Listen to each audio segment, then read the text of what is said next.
Hello, guys. Welcome to So and So. My name is Sylvia. Today, I have a guest with me. My brother Kwesi is here. Kwesi, you're welcome. Thank you very much for having me. How is everything going? Everything is fine, my brother. Okay, 2024 general election has come to an end. The results are in, and then there are a lot of surprises, happening. All right. We'll be focusing on the specific constituency. There are constituencies that are very hotspot in the country, right? Okay, so parliamentary results are in, as well as the presidential results as well. Now, the parliamentary, a lot of surprises happen. And you went to, I also want to yeah, okay. Who are contesting in those constituencies? John Dumelo, John, Mara Lydia, and then Abu Gray, Momono. Oh, okay. So I also works for Gon. Soccer. Now, what are the results? Right. So, personally, this came as a surprise for me because, yes. And I mean, I'm sure by now everybody knows who won over there. But, the Ayahuasca West Wogon has, it has always been a spot for the NPP. Yes, NPP has been winning that seat. Exactly. It's been over 24 years. It's over 24 years. Yeah. Yes. NPP has been winning every single election held over there. But this time around, there was a shock. A shocker is the whole country. Yes. It's a green wave. Yes. Throughout the country. Exactly. Mm-hmm. Now, let me just go straight into the votes. Yeah. Right? Now, total vote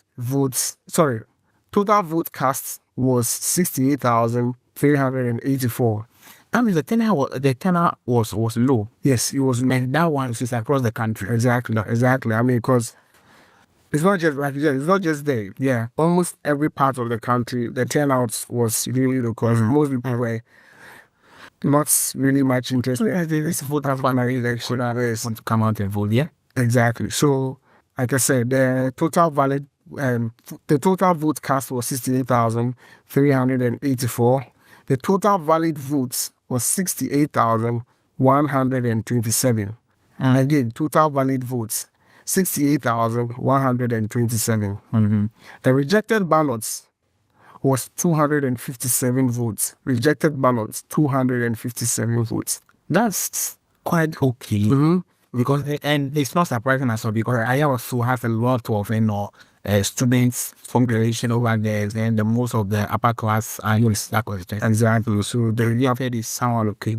Right. So now moving on to the main result. Yeah, the results. These individuals pulled. Number one on the sheet was our very own Mara Lydia. Her name is Lydia Sarah Alasa Hassan. She pulled 27,377 votes. 27,377 votes, which is representing 40% of the total votes. Again, representing 40% of the total votes. Second on the ballots was John Dumelo. John Dumelo. He pulled 40,561, representing 59.3% of the votes. That's massive. Again, he pulled 40,561, representing 59.3% of the votes. The last person on the list, on the ballot, was Abdul Rauf. He's an independent candidate. Yeah. He pulled 189 votes, which is representing 0.2%. So that means John Dumelo has won Ayahuasca West won. Hands down. Okay. Now I'm saying it's quite shocking. Why are you sure? Like I said, it has been an NPP stronghold. For the past 24 years, and this particular election, John winning with this. Hold on. Let's see some jubilation from Ayahuasca West. Hold on. Let's see this video.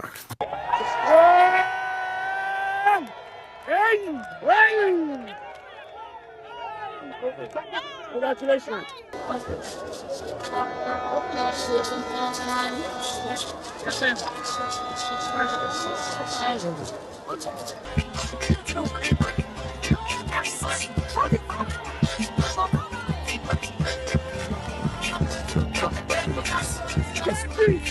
So now the video. Exactly. That's a celebration that I also went from last street. True. Yeah. Now, why I'm saying it came as a surprise to everyone is because I mentioned earlier that the Ayawaso West Wobon has been a stronghold for the NPP, right? So for the past 24 years, all the elections that has been held over there, the NPP win presidential and then they win parliamentary as well, right? Now, if you check the winning margins, it's for the past 24 years, it's not really been that close, high. It's always been close, rather. Okay, it has always been close. Because if you check the 2020 general election, which my leader contested her second time, because we know that she succeeded her husband who died in 2019, and as a result, a by-election had to be held. The EC held a by-election for her, and then, but at that time, it was another NDC person, that's the Lani. Yes, the Lani contested, not John. So, my leader won the by-election in 2019, and then in 2020, which was the general election, then John had replaced the Lani, and then it was John's first term, but it was my leader's second term. Yeah. Second time contestant, yes, around that time. So I said earlier, it has been a stronghold. So obviously, it looked very apparent. It looked apparent that NPP will win, which is my leader will win the seat over, and they won it as well. Yes, over John, and then she won. But then the margin, like I said, was very close. She won with a little over 2,000 votes, yes. But then the surprise, the shock, as I stated earlier, is that it's been an NPP stronghold. Yes, first of all, okay. To me, I'm not surprised, right? Although the gap is too much, the gap is very big. I'm not actually surprised by John winning. I was actually expecting that John win. That's it. Okay, if there is anything to be the gap that has come, all right. This is over 30,000 votes, all right. In 2020, that's as you said, he won. Manager won with just a little over 2,000 votes, right? And 8 years ago, in 2016, NPP won that vote with a margin of over 10,000. All right. So NPP will win. You see, I also West one has the universities, the University of Ghana, the GIMPA, PSC, a lot of schools are in that area, and they have a huge number. As well, they have the residential areas like the Jowulu area, the how do you call it, the East Legon, the American House, the Bauleshi area, Okpongro area, the Shashi area. Those are those areas have more residential, and then the slums as well. Right. The slums will be the main pass sample, the Baulishi area, the Tesano area. But obviously, residential overweighs the slums. So maybe the number one. Number one, I think the slums will be up. Yes, slums. The slums. The number in Baulishi, Shashi, main pass, and those areas are huge. And then in Ghana, you realize that the more estates don't come out to vote. Right. People that come out to vote mostly are the people in the slum area, all right? And in the slum, always NDC have been reading that side, right? NDC have been reading those sides. So this time around, in 2020, remember, students were not on campus. The man leader win campus, as usual. NDP has been winning the University of Ghana all the time. Right. Now, last election, people argue that John lost on campus because students were not on campus. And he campaigned massively on campus, but students were not around. Because of the COVID, students left to go around. So that's how come he lost campus. Right. This time around, argument was like, now students are on campus and they are going to vote for him. Okay, so I'm not surprised because of the dynamic. First of all, around the country, you know that the economic situation wasn't okay. But zooming into that constituency, you know it's that John is on the way of winning. Because if you see the campaign strategy for both John and Manudia is more just going to the people than leaving social media out. Right. Now, when it comes to social media, a lot of people are mocking John that he's always on social media. Even Marcia herself has said that John is always on social media, but job they ground. But you see that the things that John Dumelo is posting on social media are not just animation. is he on the ground working like he's posting. So he's blending both on the ground, social media and then the ground is work. yes, then two together. Because this is a constituency that has a lot of youth, a lot of young people in that constituency. Because university students, a lot of Gen Zs, that are on social media. So you as their leader, you might not be able to appeal to them all, but they can access, all of them can access you through social media, right? So when you are on the ground and leave social media out of the picture, you are going to be affected. So John blend these two, and he was always on campus as well as the areas as well. Like the campus has a lot of votes, so you'll see that John is campaigning on campus. John is campaigning on the slums and also available on social media. Though the one and then Tim and were laughing at her. At him, he never even uttered a word in those relations. He kept focused and doing what he's been doing. And then as well, looking at the 2020 result that John lost with just a margin of 2,000 votes, it shows that in next election there's going to be a shock. Because NPP, as I said, 2016 they win over 10,000, and then all of a sudden, John first time was 2020 election, and he was able to close the gap, to be able to about 2,000. That shows that this person, when he comes again, he's going to hit and hit harder. He's going to hit and hit harder.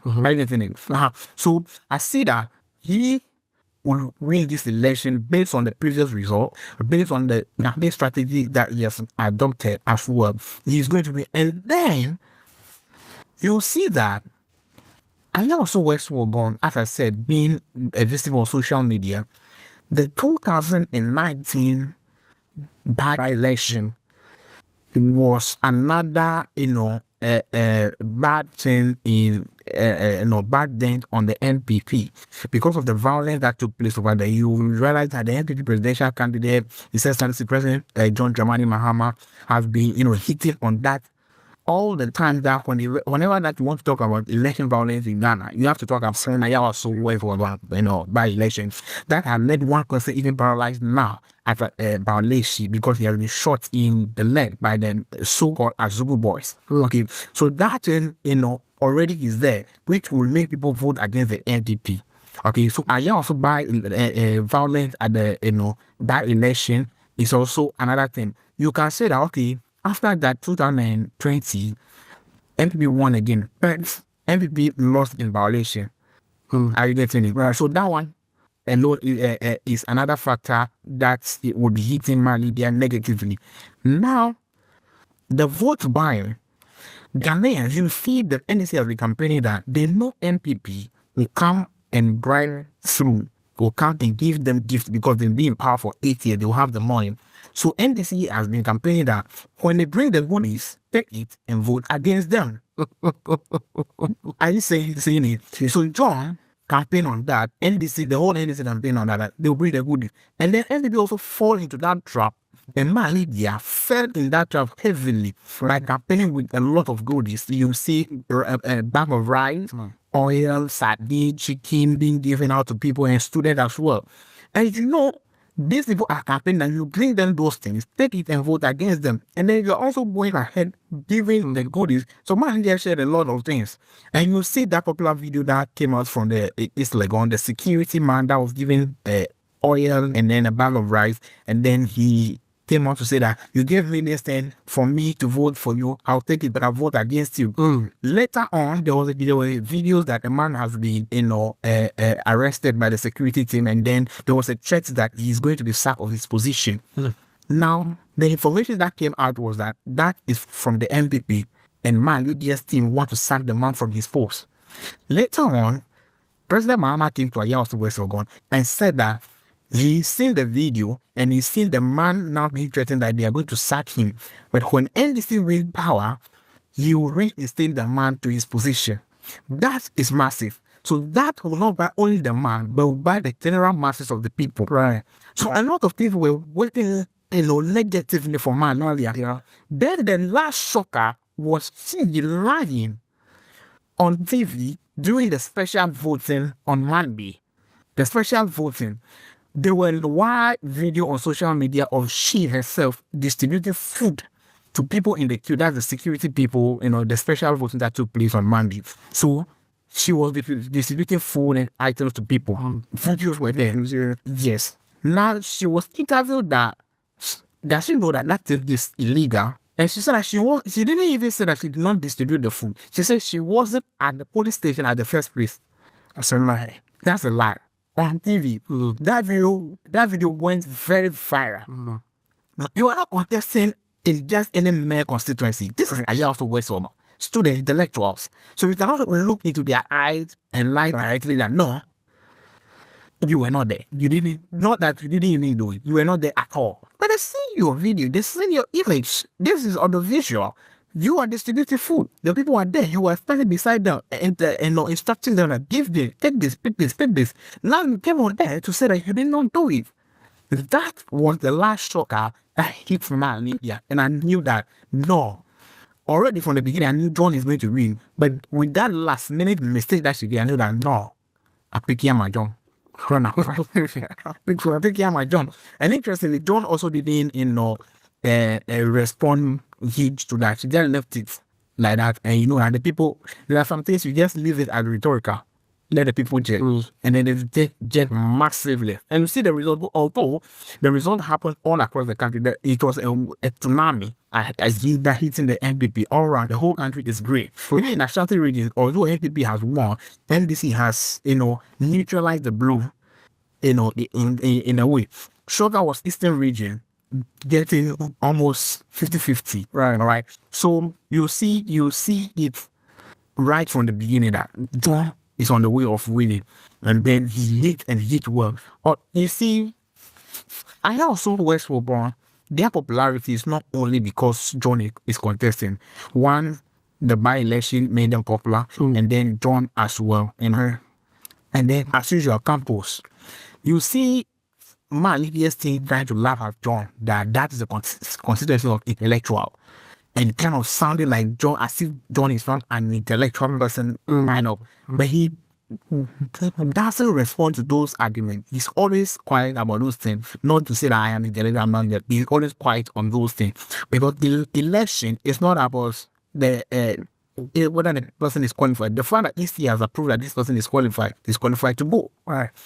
And then he, as a graduate, he is a graduate from KUST. He also did another degree recently at Kimpa. So you cannot say that person is not qualified to represent students at campus. And then secondly, you see all across Africa, youth saying that they are tired of voting for old people to represent them. They are a young person. And John appealed to the young generation. He is a youth.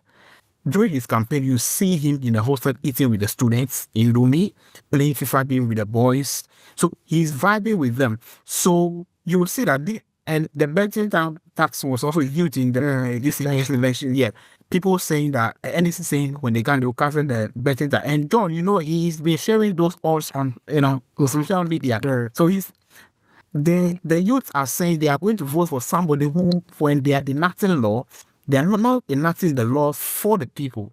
They're enacting laws that will affect them themselves.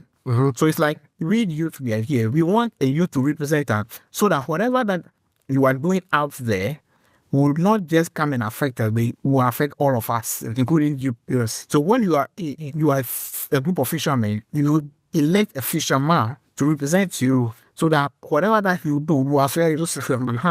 So John appealed to their class, being with them, playing games with them, and all those things.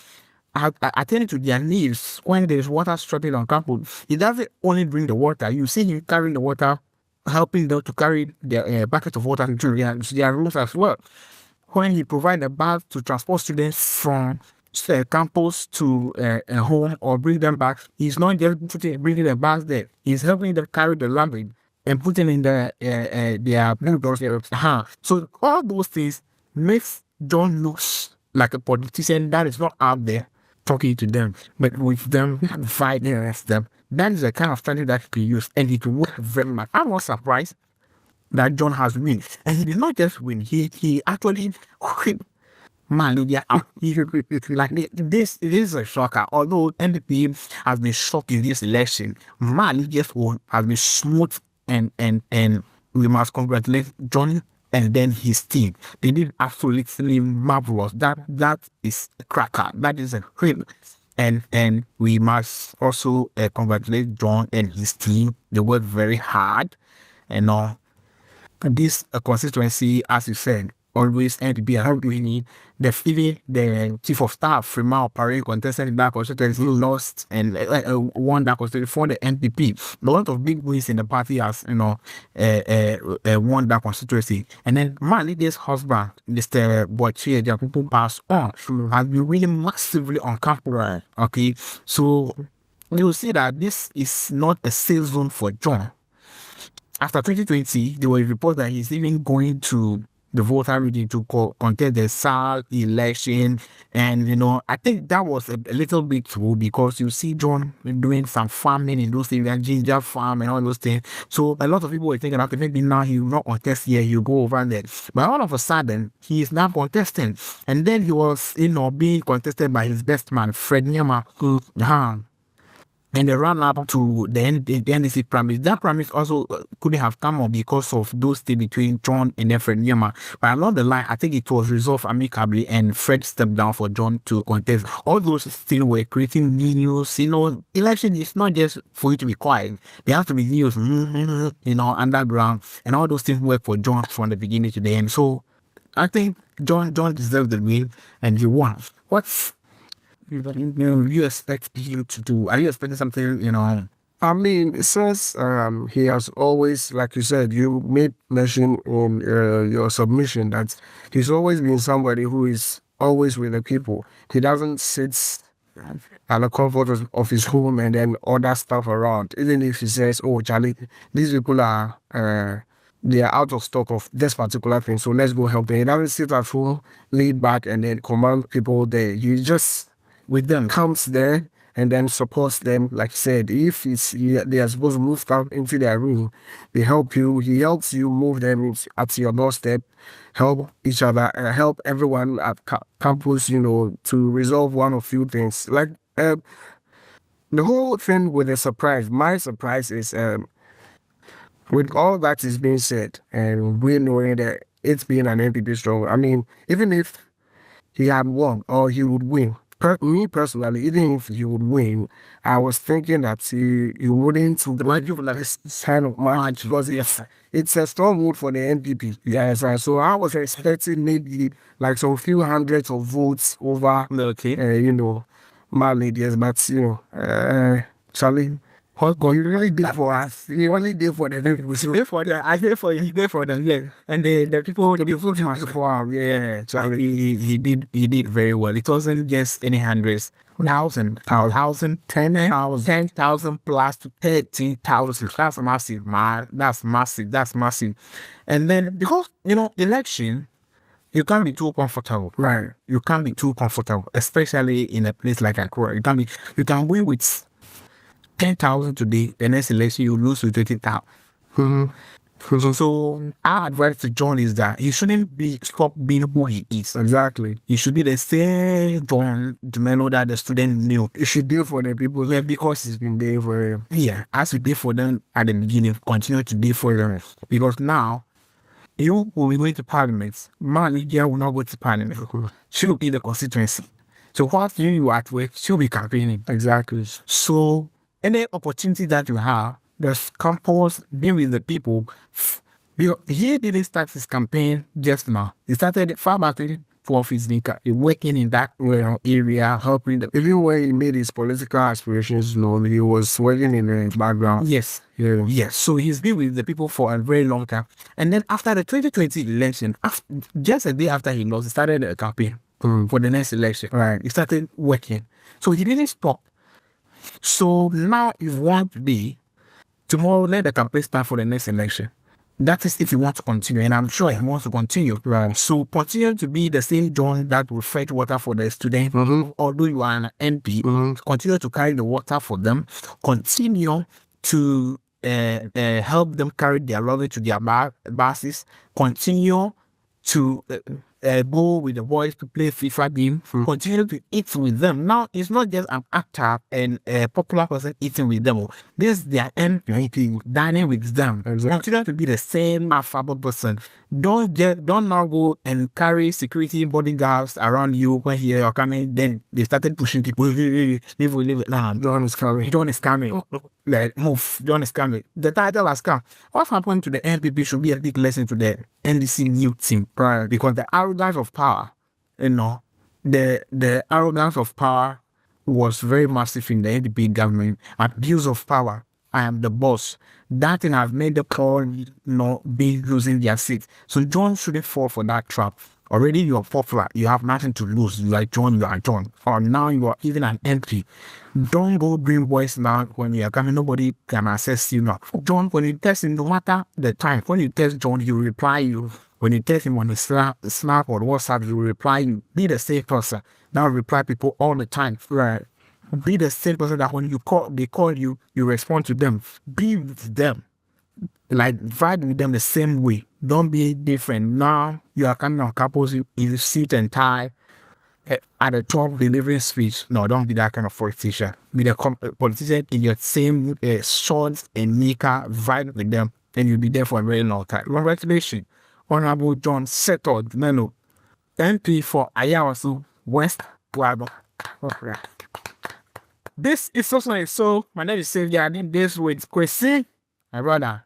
Kwesi, aka Smile Kwesi. Okay. So we will catch you in the next episode. The result will be coming and we'll be briefing you. So we'll be right back. Yeah.